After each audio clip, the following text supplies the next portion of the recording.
So, Sarah, would you say that polar expedition are one of the most dangerous compared to the other expedition on Earth?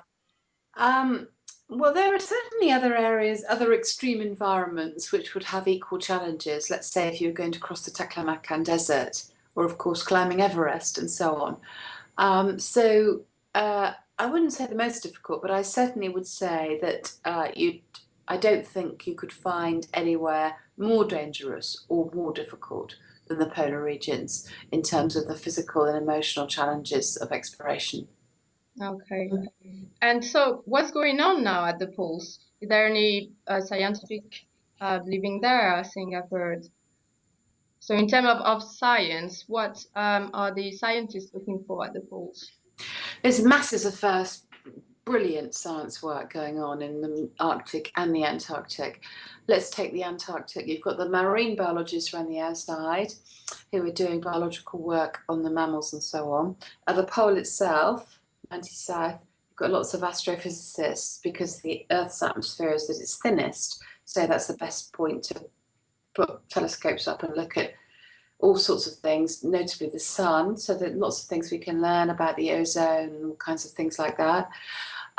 There's lots of glaciologists doing work on the ice sheet, which is a mile thick in many places. And of course, it's critically important to know how fast that's melting, if it is melting. And that's a very hard thing to work out because you've got to work out how fast the water is flowing at the bottom. Because basically, you've got the planet and you've got a mile high ice sheet, which is moving. So that rate of motion, very hard thing to measure. Scientists are doing that. Also, the rate of ablation going away at the top, and all kinds of other things. So lots of really important science that is critical to our understanding of climate change is going on in the Antarctic and also in the Arctic, and also in the oceans all around. So masses of scientists doing lots of really good stuff, and all these stories you read in the newspapers about climate change, they're the guys at the sharp end who are measuring, and sometimes it can be, painstaking measuring of how fast an ice flow is moving over the Earth a mile down, and whether that rate of flow is increasing year on year. That data can be absolutely critical to our understanding of what's happening to us. Wow, that's fascinating. And so, what is the future of polar expedition now? Are we going to keep going there and stay there and still doing research?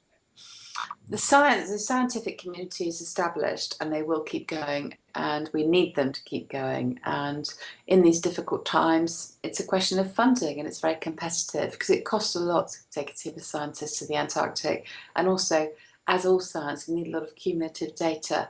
But they're at it. The British Antarctic Survey are wonderful, and all their other colleagues in various parts of the world.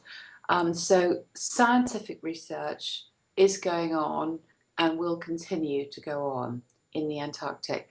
And I think that's very different from the sort of stuntish behaviour of people with frozen beards pulling their sledges across just to show how great they are. And what about all those tourists willing to go and experience all of this by their own? Do you think it's a threat? There's a lot of Antarctic tourism these days. I'm told. I don't really know anything about it, and I think that's great. I understand that it's very well policed. In other words, that the tourist ships all have observers on board to monitor what they chuck overboard and so on and so on and so on. But however many thousands of people go to the Antarctic these days on a cruise ship, it's really not very many where you consider we're talking about an area 1.5 times the size of the United States. Wow. And I feel if you were going to make a list of the environmental hotspots and things to worry about, tourism in the Antarctic would come in at about number 4072. So Okay. I think it's great that tourists go. Okay. Thank you. Oh, yeah.